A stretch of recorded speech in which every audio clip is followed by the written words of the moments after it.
Take a seat, guys. Let's go. Gallegos. I know, I'm like wired up, guys. It's serious today, people. Because we're filming. Right?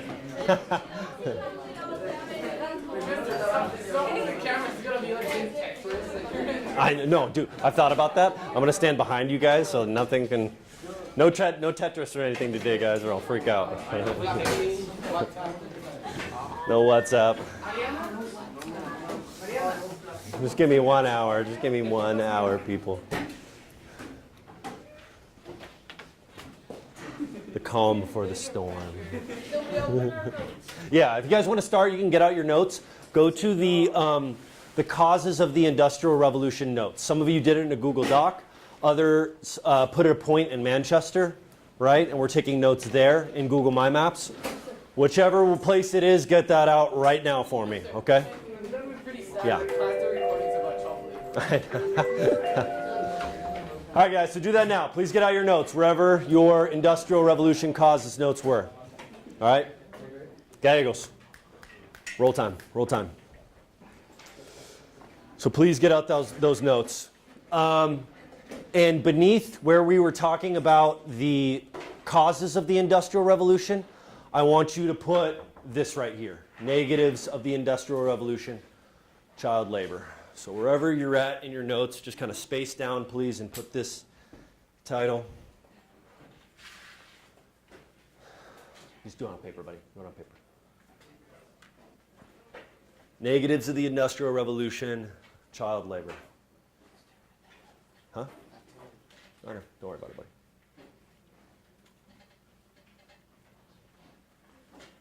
All right, we good.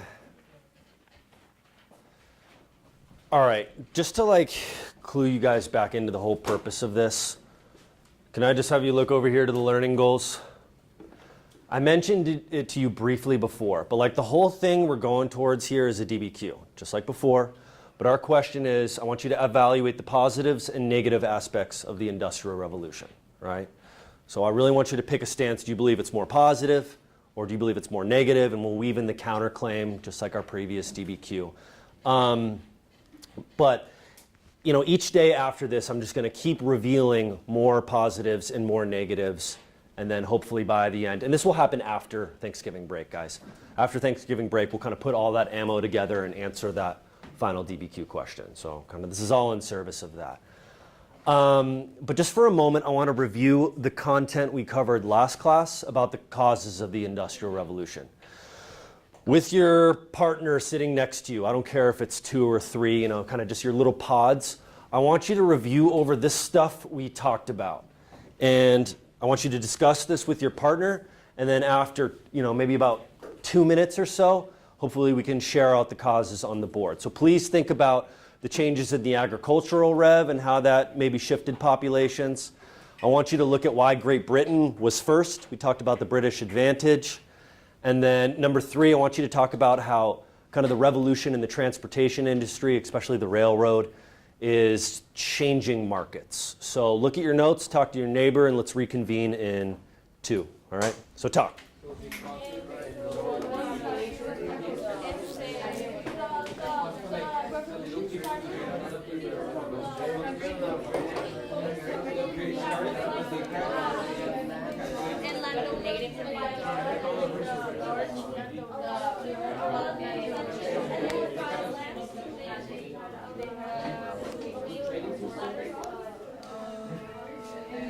Your notes up on this? Give it up. Okay. Do you remember why the British had the advantage? I want you to look at your notes really quickly and talk to Mariana about it, all right?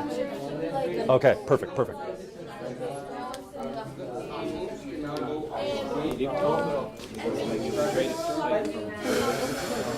Start at 25 by the latest, all right?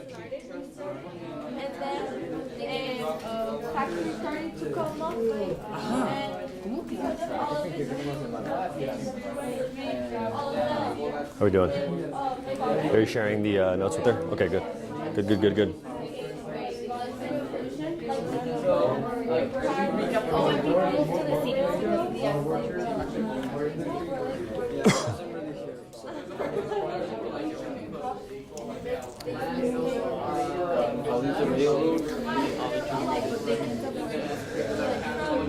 large landowners started to place for machines. So the peasants started using cities because they weren't really winning in the farm. People got their land, they tried to use it.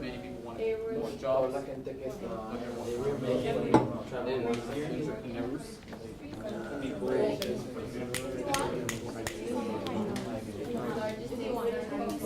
Oh yeah, you were absent for the track stuff. Do you mind sharing? Can you just share it with him? yeah. Okay. Can you already just like share it with him so he has it? And then you can catch up on it by looking at hers later. Yeah, can you give it to me at the very end of class though? Okay, sounds I was good. very tired on Friday. Thank you. I didn't want to go in, even though I didn't have anything. You came though, I remember seeing you. All right, I think we're ready? All right, guys. All right, let's talk about the first one.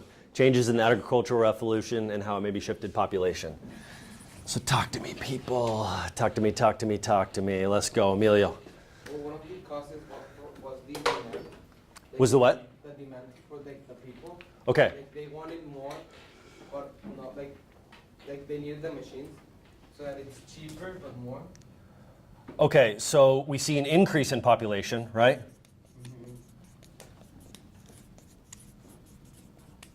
But I kind of want to know like the cause of this. I agree with you. The population is increasing and then they're going certain places. But let's go over there and over here. Isa. Jobs also increased. Okay, good.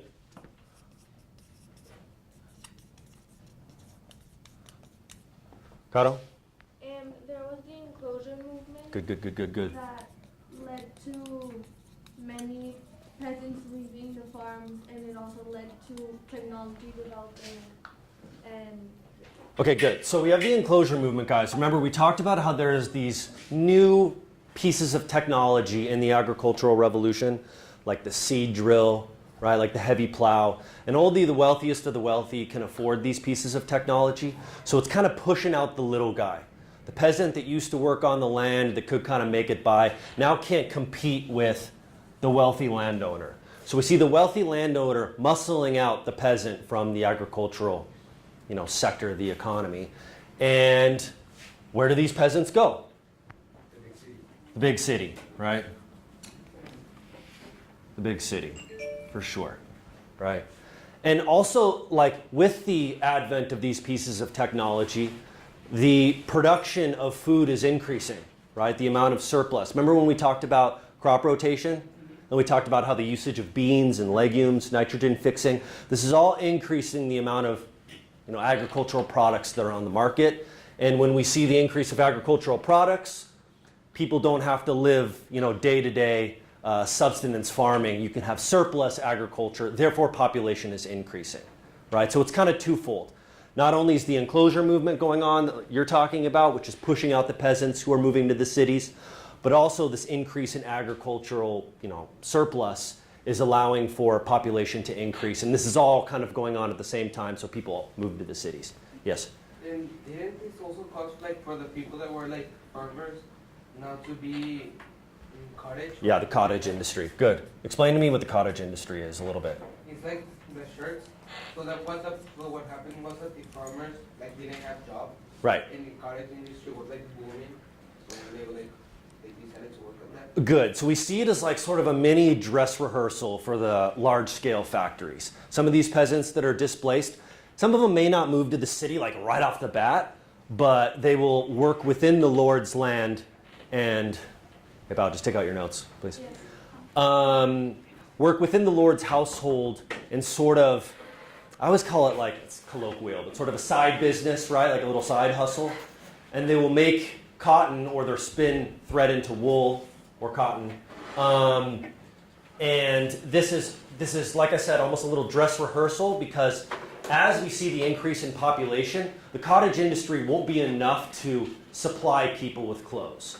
So inventions will come about in order to sort of match this increase in population with t-shirts, with clothes. It's kind of that simple. And that's why clothes are the first to industrialize. More population, more clothes necessary. Cottage industry can't, supply the demand. Yeah, any other questions about that one? That one right there? You want to move on to the next one? Okay, let's talk about why Britain's first. Remember, guys, we said Britain's kind of numero uno in this situation. Why, Dimitri? The political stability you had compared to other countries. Good. Political stability. We talked about how continental Europe, Germany, France, they're having a lot of warfare issues. I think I told you that word the Brits like to use, splendid isolation, right there. Remember, they're not involved in continental Europe's problems. Fede? It has not like natural resources like water, iron, and coal. Good. Natural resources. For sure, all those ones. Let's go over here, Dario. They had a strong banking system. Strong banking. Strong banking system. What else, what else, what else? Let's go over here. They had many harbors that they could trade. Harbors for trade. What else, what else, what else? Emilio? They had a large population of workers. Good, so they have a large population that isn't dying in wars, right? Yeah. Corday, did I steal your thunder right there? Okay. Anyone else? Anything else? Did I miss one? Isa? They had their factors of production. Okay, good. So, like a lot of these, we just kind of sum up into that word factors of production, right?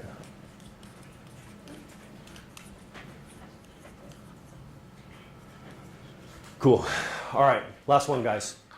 How did the railroad and other transportation improvements revolutionize economic markets?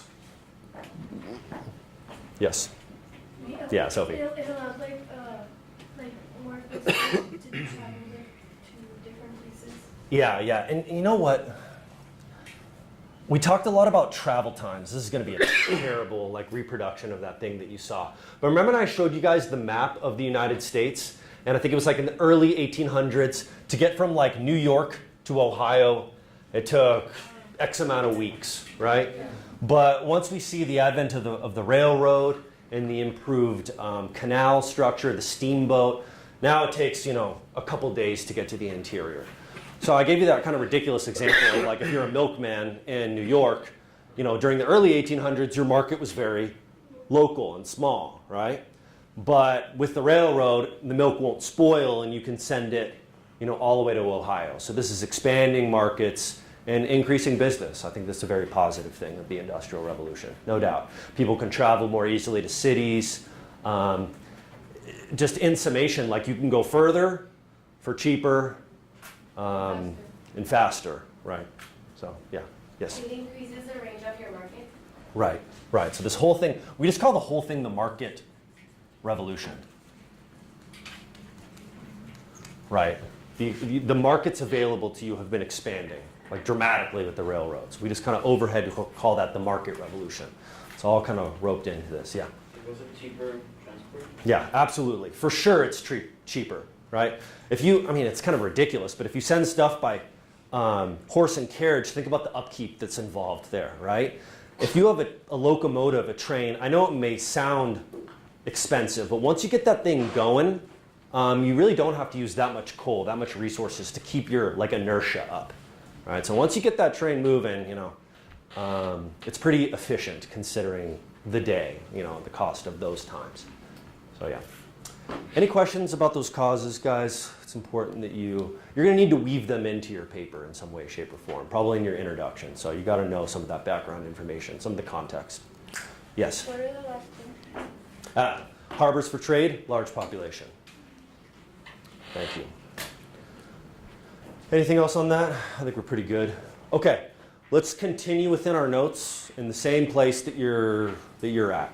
The whole point of today, guys, when we study history, and I've beaten you over the head with this over and over again, but I think primary sources are crucial for understanding history because it is the original location of it's the original location of the historical information, right? Secondary sources will manipulate it, compare, blah, blah, blah, blah, blah. But the primary source is the original history itself, right? So we're going to focus on analyzing primary sources today around child labor. But I just need you to be aware, I think there's a greater importance of this. I think by studying primary sources, we're looking at perspective, are we not? We're looking at different people's perspective of historical events, of situations, of concepts. And as you guys get older and enter voting age, I think you need to be aware of multiple perspectives, right? I think you'll be more educated and less ignorant if you, for example, if you're voting in Mexican elections and, you're not only aware of, your party if you're a panista or something like that, but you know the points of other political parties and other politicians, right? The skill of looking at perspective will translate beyond this class. So, and it'll help inform, your decisions in the world as you, start participating in civic life when you get older or in your job, whatever it is, right? So we'll come back to this when we hit the sources. But I feel like I need to give you a little background information, so let's just take notes in the description box or in the Google Doc that you have created. All right, here we go. You guys ready? So let's start off with perspective. I mean, the reason why a lot of these children are working in the factories is because they're poor. This is not the wealthy classes that are sending kids to work in the factory, right? Some of these families lack the money to survive in these large industrial cities like London, like Manchester, like Birmingham, New York City. So they got to make money for their families, and I really understand that perspective. So I'm going to show you something later on, current day with Mexico and child labor, and you'll sort of hear that perspective again. Yes, Caro. Because of the farmers moving to cities where there are more poor people. Absolutely, because you got to think a lot of these farmers that are moving to the city, they kind of lack the skills for city life. So a lot of them get kind of pigeonholed into these menial industrial jobs because that's all they really can do. They're not, educated in things other than farming, right? And I'm serious, guys. Children as young as 4 years old are putting in 12-hour plus days, which is pretty horrific in my opinion. You'll see some of the sources, illuminate this, this tragedy, if you will. Dangerous conditions. Kids were often chained to their workstation. The heat in some of these cotton mills was, I don't know Celsius, but like in the night, approaching 40 degrees, and you got to stay in there for 12 hours. 40. Yeah, for sure. Yes, Dario. How did kids, like 4-year-old kids, work in this? A lot of them, and I'll tell you why they use child labor, but a lot of them are going in. When I showed you that power loom, it's kind of a complicated machine. There's a lot of little things. Their small hands are what's desired. Because they can go in there and, get a jam out of the cotton machine or something. So, yeah. Last year we were talking about this, and they weren't fed for to keep them small, right? Like malnourished? For sure they were malnourished. To keep small. If anyone ever has seen the movie Oliver Twist, I don't think there was intentionally to keep them small. I think the intention was more as a factory owner to cut down on costs. So you're not going to feed the kids the ribeye cut. You're going to give them. Yeah, you got to really think of the economics of this. They're trying to make it as efficient as possible. Yeah. So you said that they were chained? Yep, some of them are chained to the workstation. Why? To keep them working, right? So they can't walk around and take a break. There's some I don't want to get too much into some of the side history, but there's this famous example called the Triangle Shirtwaist Fire. It's actually not for kids, it's for women. It was a women's factory that made skirts, and they chained the door to get in, and there was a fire that broke out, and everyone died inside because they were chained inside. So yeah, we see a lot of not good situations coming up. There's no regulation, and I'll talk about that in a second. And yeah. how much would they pay them? Great question. So I'm going to get to that in the next slide. Just bear with me, but not a lot. Okay. I'm going to put it in today's dollars for you, though. Isn't it is this the start of capitalism? Yes, for sure. And I would say the cottage industry is the real precursor. And then once we get the rise of the modern factory, yes. And we're going to talk about next unit, Adam Smith. So I'll explain capitalism as a theory a little bit later. Okay. What else about the dangerous condition? Whipped, some of the punishments if you didn't work properly were pretty horrendous. And this goes all the way until the Great Depression in the 1930s. All right, so it really lasts for about 100 years, which is a little too long in my opinion. Yeah. What year was when it was child labor was illegal? Child labor, like I said, we'll start to see in the 30s. in the 1930s, it'll become officially outlawed. In the 1800s, we'll see laws coming out like gradually that reduce the age. Like, oh, you can't have kids under 9 or something like that. But you can still employ kids from like 9 to whatever, right? So they slowly reform it, but it is until the 30s that we see like a whole-scale cut. All right.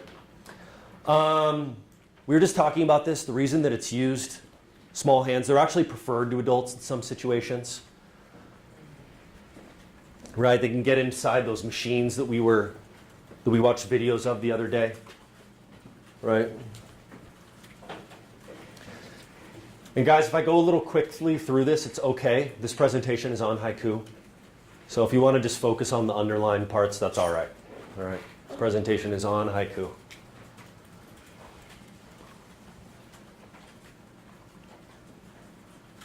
Then, around what year is this?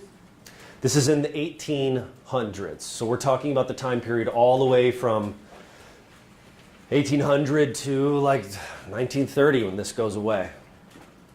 It's really due to the Great Depression. Yeah. Had it already reached like the United States and North of Europe? Yes, for sure. And child labor was present all throughout Europe and in the United States. I'll show you some graphs in a second. Show that. And here's the money thing that we were talking about, Emilio.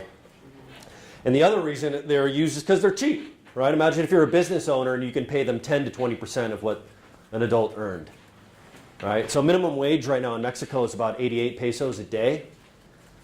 Think about that. You're barely eking out 20 pesos on a good day if you're a child worker for 12 plus hours of work. 20 pesos. Yeah, for 12 plus hours of work. So it really is borderline slave labor, So then, right? but for 20 pesos, what could you get in that time? See, with inflation, I'm not going to, if you want to look up the inflation numbers, I didn't go that far and go to, reverse inflation. Yeah.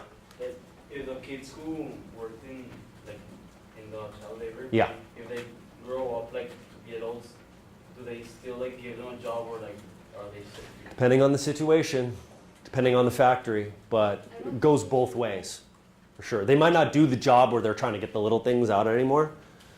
They may take on a different role. Don't they like survive? Like when they grow old and like their hands like already like grow, don't they like don't survive at that point? There's a lot of cases of filaments, so in these cotton mills, like the dust that's in the air going into people's lungs and causing emphysema problems. There's a whole litany of medical issues that are, the effects of this.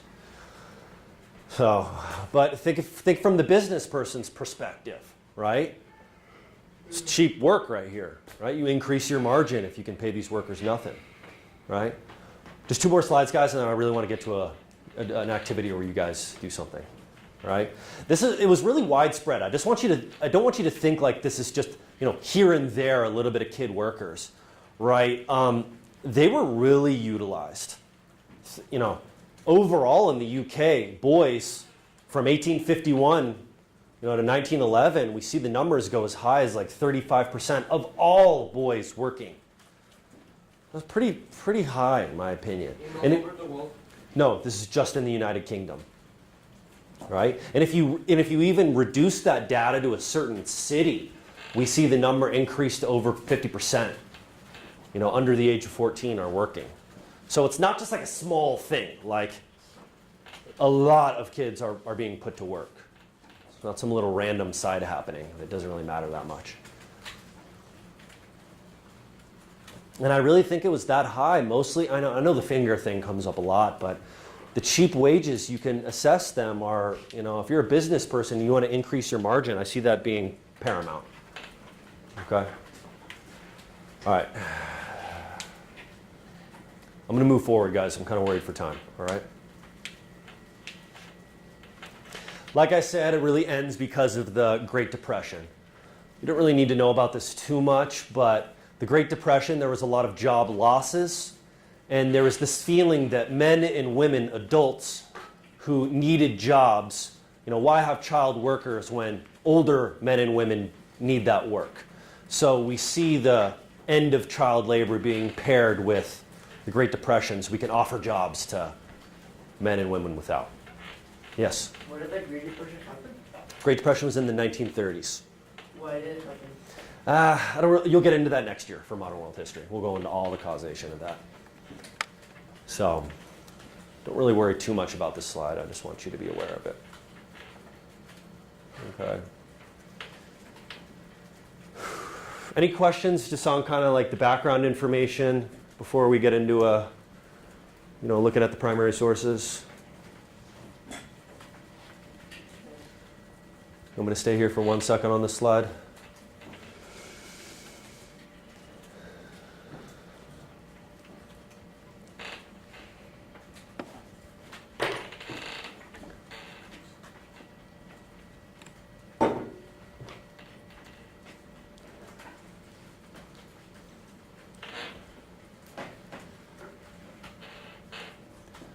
Like I said, it really is a progression. Like Mariana, what I was talking about, like in the 1800s, like they'll come up with like age restrictions. Certain industries can't use child labor, but then in the 1930s, it'll kind of be, banned.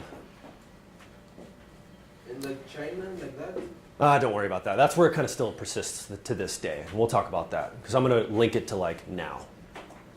All right, just a quick little video that sums up like everything we've been talking about. Whoa. My name is Drew Williams. I'm a historian, and here's what you need to know in order to sound smart about child labor. Children have been an important part of the labor force throughout human history.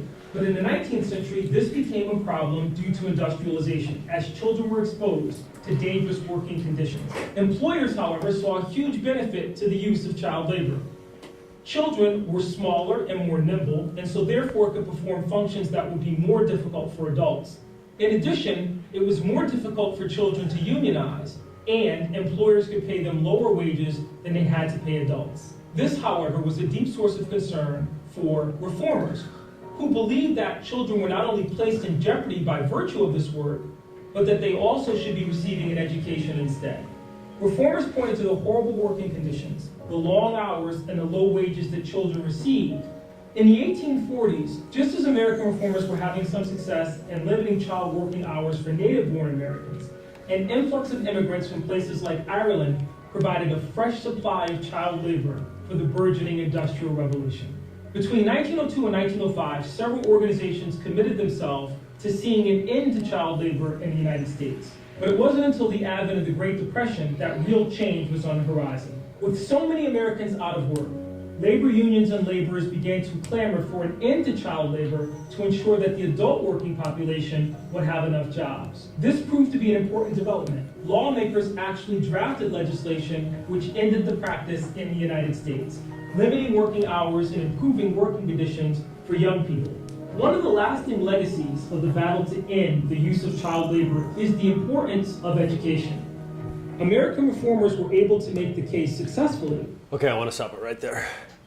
That is from the American perspective, but I think it outlines sort of the grand problem of industrialization and child labor. So what I want you to do right now, guys, is get on Haiku, please. And there's a primary source activity at the very top that I want you to open. And it should kind of look like that. Child labor, primary source activity. Please open it and make a copy. And I want you to work with, if you're in the groups here in the pods of 4, I want you to work in groups of 2. If you're in the little groups of 3, I want you to stay in your little groups of 3. Or like how you guys are 2 back there, you can just like, I want you to work in place. I don't want you to move around. I can go over there. Okay, yeah, can you go back over there? Now just chill right here and work with Regina. Okay? All right. Yeah. In the same document. Yes, in the same document, please. You can just make a copy of it and share it with your little group.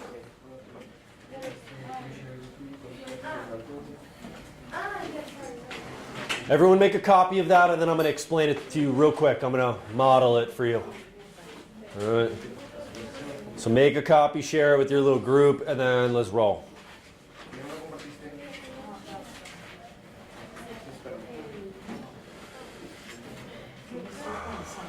Okay.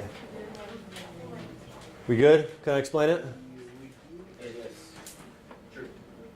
Okay, guys. So originally I had some picture sources, but I used a lot of them in my presentation, so I just kept the written text.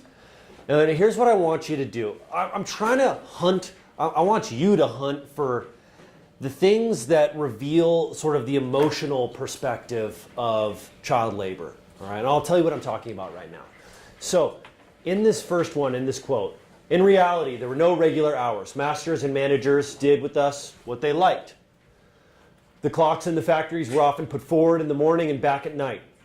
Though this was known amongst the hands, we were afraid to speak, and a workman then was afraid to carry a watch. All right? So, very simply, I want you to highlight the words and phrases in here that really tug at your emotional heartstrings. And then I want you to explain in the box to the left, or excuse me, the right, your thoughts and feelings about the children's perspectives that you highlighted. Okay? So, for me, this one right at the top, I don't like working any more than I have to be completely honest. So, reading that managers would put the clock right forward in the morning and back at the night seems really shady to me. So I might highlight that little piece and then explain in here how that would be a frustration to me and how I can understand the children's perspective in this situation. It can just be one for each one of these sources. One highlight for each. If you want to do more, go for it. Also, I don't want you to do all of these sources. Okay? I think with time, let's do 3, okay? If you can get through 3, I'll be happy. For each group, try to do, 1, 2, 3. And it could be any one of these. I think there's 8, right? So pick out the ones that you feel are the most emotionally jarring and reveal the perspective of children at this time. No. Yeah, right now, guys. Right now. Why did they change the clocks? So they could make the kids work longer. Yeah.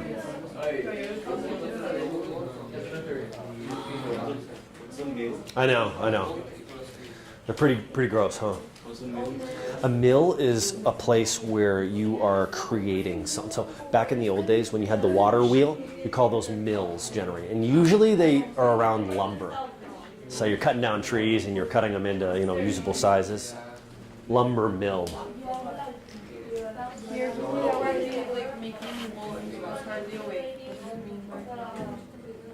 Child was working wool, that is, to prepare the wool for the machine. But the strap caught him as he was hardly awake. So he was just sleepy that day, right? And so he was just kind of not paying attention on his job, and look what happened, right? Mister, do you want to do like all of them or just? No, please just do 3. 3. Any 3 that you feel are, tug on your heartstrings, so to speak. You can just do 1 per if you want. If you want to do more, that's fine. But just, like for me, that little phrase right there is what, like I can understand that perspective right there, because that would frustrate me if, ASFM made me come in earlier and stay later, right? Jimmy?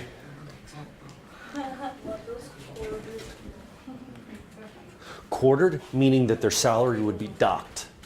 So if you come in late, you know how you guys get detention or something like that, right? You build up a few, they take your money.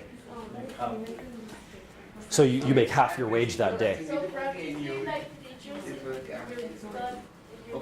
Yeah, it's the same thing for me. If I get 3 late, it's like my pay gets docked. So, same. Okay.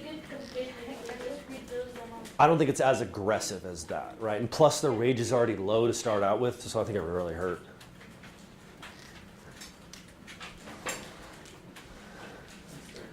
Yeah, what's up? That's good. Oh, I know. That's by far the most grueling one for sure. And you better believe regulations at this point in time were not what it is now. This may sound silly, but you go into the STEM lab and there's the eye wash and there's, you got to put the goggles on when you work on something. This is sort of the wild, wild west of capitalism at this point in time. There were no safety standards. Children were barefoot a lot. There's no rules here. What did they do when someone died in the factory or someone got hurt? Say sorry. Again, I was just telling Dimitri, there's no real rules, laws, and regulation that either protect workers or have better safety standards. It's your fault. Your fault you died. They work for 16 hours a day. Yeah. And only are paid for hours. Right. And if you were It's ridiculous, huh? of an hour, Some of them as young as 4. Mister, but if you were a quarter of an hour late, half a penny would have been taken out. What's half a penny? Well, Half the time. Pero half a penny, o sea. You have to. I see what you're meaning in inflation. I would say, so if you're making $1 a day, I would say they quarter your salary. So they would take 20, I don't know if you know American money that well, right? But like $1, they take away 25 cents, Ah, okay. right? So quarter of the pay. It's kind of aggressive, considering you're already making such a little amount, right? Huh? Yeah. We'll talk about inflation later, but that's kind of an economic term. But don't worry about that right now. May I do what? Just bear with me through this, buddy. But Mister, but like all of that, all of this both made me feel something. Okay, then highlight the whole thing.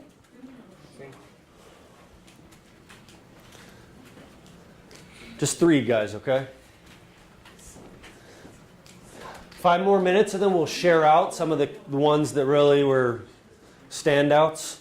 And then I'm going to have you take informed action, kind of apply this to the current day world.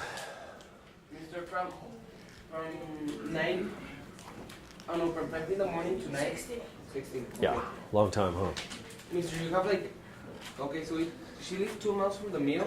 That's 16 hours. You have like 6 hours of sleep. And they probably walk to work, and then you just see that source where they're walking like 20 plus miles in a day, right? And then you're getting like, you know, very much less than 8 hours of sleep. Like when do you, Brutal, when do you right? eat, sleep, go to the bathroom, o sea, I know.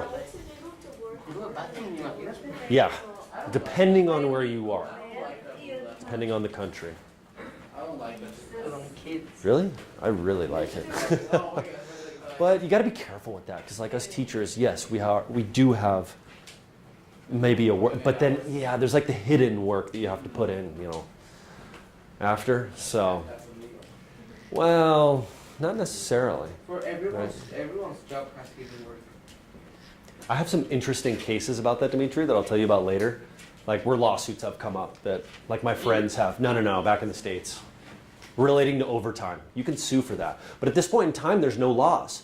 So you can't sue for not getting overtime. That just isn't a thing. There's no precedent set, right? What's up? No, it's just like a question. At what age do children stop working? Stop working? Well, you just become an adult and you keep working. Right? Kind of a tough life, huh? So some of these kids really skipped out on their childhood, in my opinion. Right? Like, I want to say something about a point. Okay. Hey guys, let's take like, are we cool with like 2 more minutes maybe? Yes. Okay, 2 more minutes and let's roll. That like it says a child in 1 million, so like 1 in 1 million walk to do 4 miles a day. Wait, hold on. What? In 1 mil, walk 24 miles a day. Yeah, so at work, the girl, if you calculate it, you know you guys have those step things that count your steps? So during work, she walked for up to 24 miles in one day, which is kind of a long time. Mister, like this. I guess. So they have to Not right now. walk. Anytime but now. So they have to walk 312 miles a day. Exactly. You're better at math than me. Mister, like this. Yeah. Yep. All good. Couple more guys. Let's roll.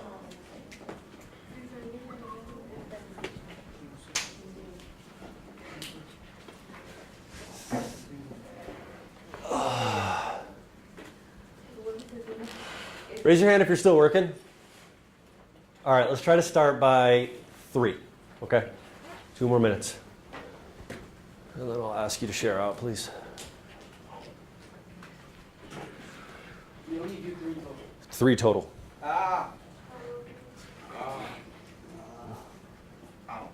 You okay? They got a child in pieces. Oh, I know. That one's like by far the worst one in my opinion. Source 4.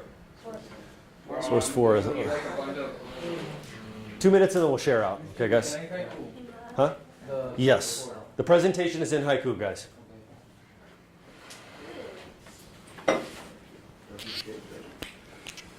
Mister, how didn't they hear the child get Oh, they probably did. They probably did. But they can't, they're chained. well, like, Depending on the situation. te están están matando, pues no. These are they true stories? Yeah, these are all true. Guys, these are, yeah, this is true. It depends on the machine. True, true, true. It depends on the machine. Some kids were more mobile, some of them, whoa, I just like ejected that thing. Oh, so close yet so far. Oh. Yeah. One of the sources says we were got ready. We were what? We were got ready. Oh, that's a typo within the source. We've gotten ready. Mister, didn't they die of overworking? You know what? Probably happened here and there. But, I mean, let's just talk about the sources right now because we're already kind of morphing into it. Should we talk about the most crazy one at first, the quartering, right?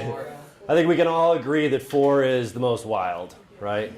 And I think it talks about, I agree with the perspective that you acknowledge there, Emilio, right? Like these kids are tired at their job, right? Isa, we were talking about that, right?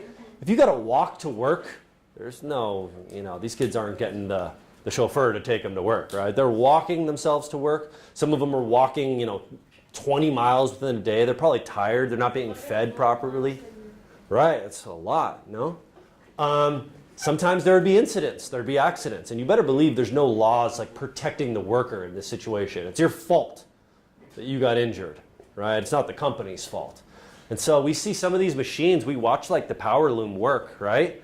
It's dangerous, right? There's sharp objects, a lot of moving parts, so kids could get really messed up, and in this situation, like ripped limb from limb, right? Nowadays there are laws in place to protect the worker in these situations. So they'll investigate, did the company meet all the safety standards? Was the machine up to date? Blah, blah, blah, blah, blah. But at this time, there's nothing to protect the worker. So, kind of crazy, right? What else? What else stuck out to you? The second one. The second one? Like they work for 16 hours, and there's 24 hours in a day, so you only have 8 hours to yourself, and you was like, I don't know, like an hour in traveling. Right. That's 2 hours. So then you have 6. Then you have to eat. No time for you, right? Like no time for anything. And if you're barely late, if you make $1, they'll cut out an entire quarter, right? So pretty punishing. And you got to believe that these families are really banking on the amount of money that they're pulling in week to week. So for you and I, if we miss out on a couple days of work, whatever, it's not detrimental. But for these kids, it might mean, like eating. Like no food for us. Right, exactly. So you can understand that perspective that it's more intense in their situation, no doubt. Dario. Could the kids just quit, like the families? But they need the money. They need the money, so they deal with it, right? It's a good point, right? You got to see that perspective of the kids, like they're working for the family, right? What else, Caro? No, this is really struggling because Which one? Which number? the 2. 2. Like the one of being late. Yeah. Because I'm always late. Like it's just human to be late. Right. And like you're late and they cut all of your money. It's like really Very punishing, right? And you're young, like you're still dealing, at the time they didn't treat you much like a kid, did they? They treat you like an adult, right? It's pretty intense. One more, and then we got to move, guys. Okay. Dimitri. I would say that they put number 1, or they changed the clocks for them to work more. That's the one that kind of hit me. I'm in the workforce now, so if you make me work, more than necessary, I'm going to be frustrated. But again, there's no laws at this time. Like the people are just more fearful than anything, right? You can't talk back to the managers. There's such an influx of people coming into the city. Oh, you'll just be fired and be replaced. Who cares about you, right? So that's what conditions were like, right? Okay, what I want to do, guys, now is kind of the so what. Like, why does this matter? Who cares what's going on in the Industrial Revolution? Whatever. Well, unfortunately, child labor still exists to this day, right? And I think you should be informed on these perspectives. And, some of these happen within your own country. And maybe once you enter civic life, you can take action on it yourself. That is kind of the goal here, right?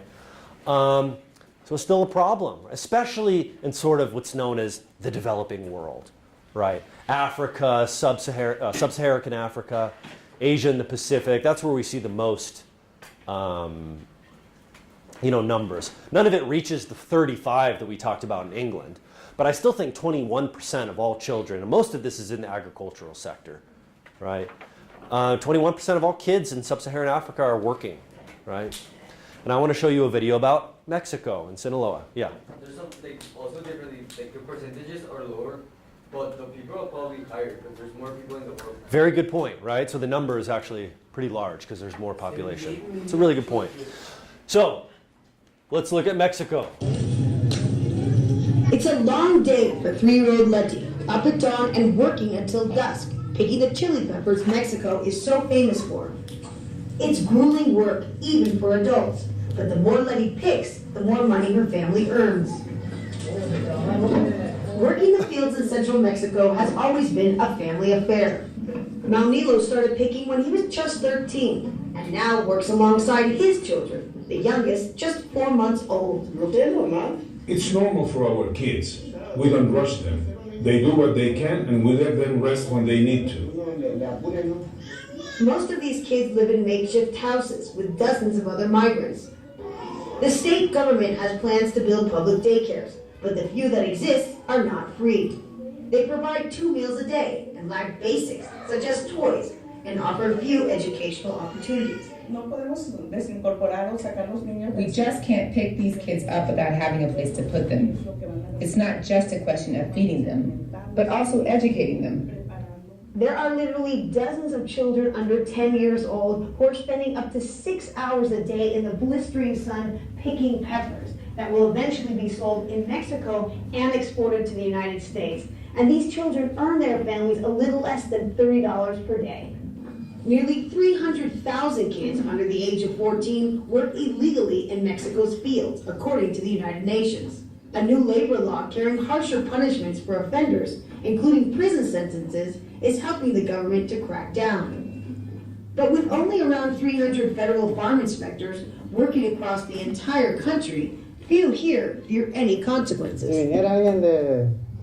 If an inspector comes, we could be in trouble, but they never show up. Leaving children like Letty with little choice but to keep shouldering their load. Okay, so this problem still exists, guys, very much so. And what I want you to do now to kind of extend, 2 things. Number 1, Twitter, all right? This is your exit ticket. I think a good way to educate people and to show these perspectives is to share the information with the public, and what better source than Twitter? So I want you to tweet out something, hopefully it's a primary source though, that covers current issues surrounding child labor, okay? And the goal is to inform, right? To hopefully improve the situation, to bring awareness. And what I want you to do is when you tweet this image or this link to a source, and it could be anything from stats on a government website to, some political cartoon to whatever you dig up, guys. I want you to add a caption, kind of clickbait a little bit, right? I want you to add sort of a clickbait caption to your tweet that would maybe encourage people to click on it and see what's going on, almost like a news source. You could tweet out a news source if you like.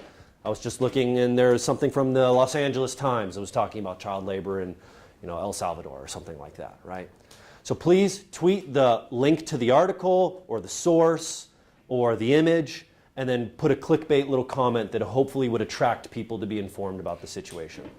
Also, while you do that, while you kind of search for that, I just want to say your homework, it's the classic that we always do, guys. I want you to read these sections, and please do questions 3, 4, and 5 on 288 and 294.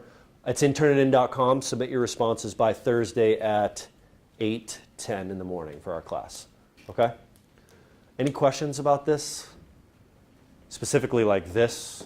Any confusion about what to do? All right, guys. Do that. I'm going to heart your tweets while you do it. Huh?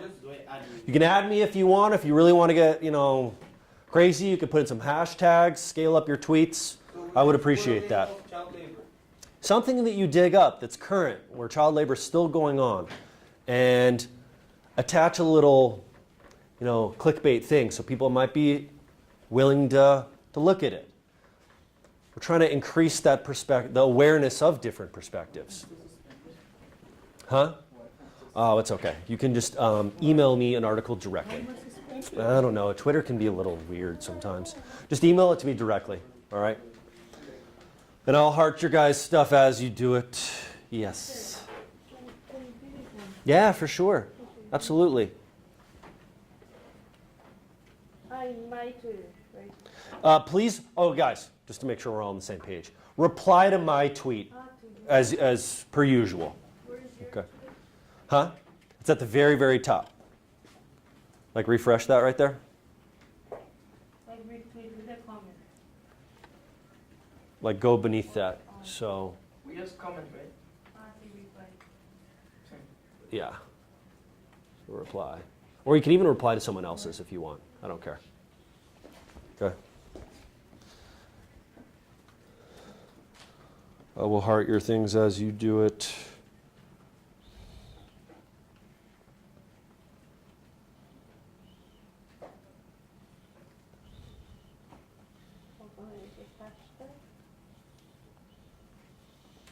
Yeah, if you want to get crazy with hashtags and stuff, I really encourage that.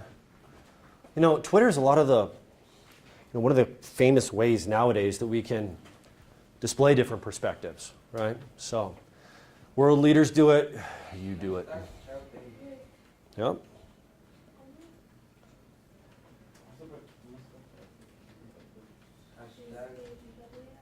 They took out those child labor.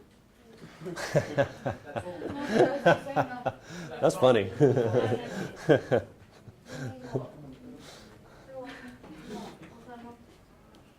You're doing that for community service, for a just cause. Come on, Domingo. That was funny. Mister, somebody replied to you. I know, what the, yeah. You know, sometimes I wonder how quickly should I put the tweet up, because if I leave it there for a second, sometimes people will respond with stuff. Right? Another person replied. Child labor, hashtag. Yeah, Nico, that's a good one, for sure. There you go. Boom. Nice. Nice, nice, nice. Nico gave us some statistics, people. I like that. Mister, is it okay if it's like not the greatest source, but it's kind of like it's a blog? That's all right. That's all right. Go for it. A couple more minutes, guys.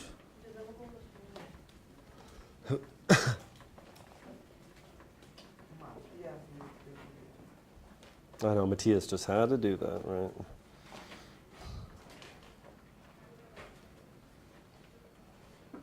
Nice, Rion.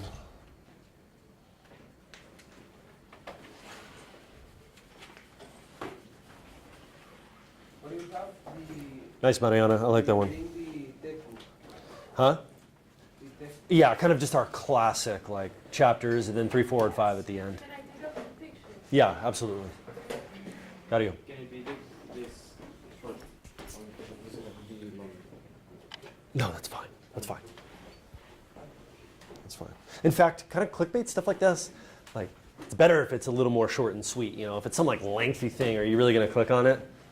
Maybe not, right? Depends.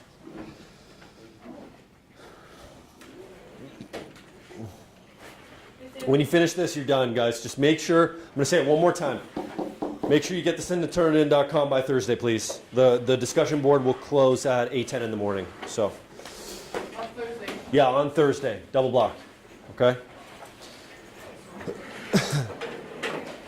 You can pack it up once you finish your tweet. Yeah. The reason I was so late was because I wasn't into the business and like we're making chopsticks. So it was like a mess, literally a mess. Don't worry about it. Don't worry about it. Don't worry about it. I can't sleep. Don't worry about it. It's okay. Don't worry. Sorry. No worries. No worries. Sorry. No. Honestly, no worries.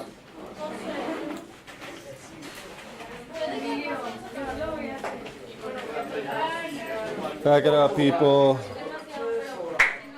Wait, Amelia. Did you? Where's the source? Oh, there it is. There it is. Sorry. Yeah. Hey, guys. This last thing. Thank you for dealing with this, with like the video and all that. I really appreciate it. Okay. I'll give you guys like a chocolate kiss on Monday or something. Or it is Monday on Thursday. A taco. Mister? Yeah. Like I had a question. Yeah, what's up? Like I once won the Kahoot and you promised me 2 extra %. Yep, I got you. Where do you want it? You said you'd give it to me in my final grade, so when are you gonna give it? Well, do you want to bring it up in review week, and then I'll put it in there? Yep. Okay, so just remind me during review week, and I'll hook you up.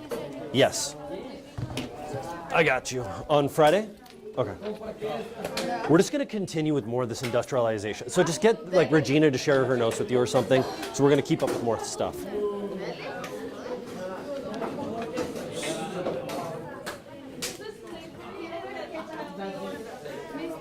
Yeah.